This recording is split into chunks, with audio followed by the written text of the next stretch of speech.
హర్యానా ప్రభుత్వం ఒక కీలక నిర్ణయం తీసుకుంది.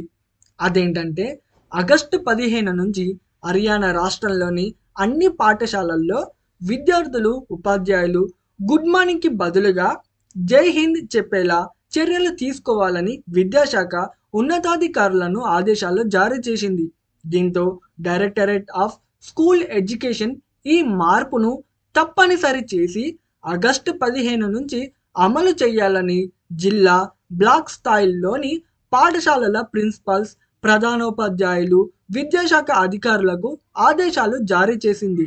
ఇక విద్యార్థుల్లో దేశభక్తి, ఐక్యతను పెంపొందించాలనే ఉద్దేశంతో ఈ నిర్ణయం తీసుకున్నట్లు విద్యాశాఖ వివరించింది.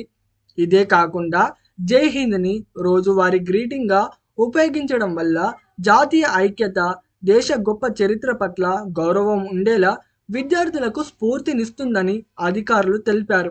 ఇదిలా ఉంటే స్వాతంత్ర్య ఉద్యమంలో నేతాజీ సుభాష్ చంద్రబోస్ జై హింద్ నినాదంతో ప్రజలను ఒక్కటి చేసిన విషయం తెలిసిందే.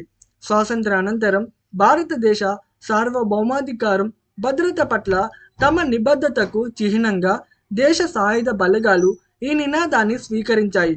అలాగే ఇప్పుడు అదే స్ఫూర్తితో హర్యానా ప్రభుత్వం ఈ నిర్ణయం తీసుకుంది. ఇది విద్యార్థులలో క్రమశిక్షణ, ఐక్యతను పెంపొందిస్తుందని తెలిపింది.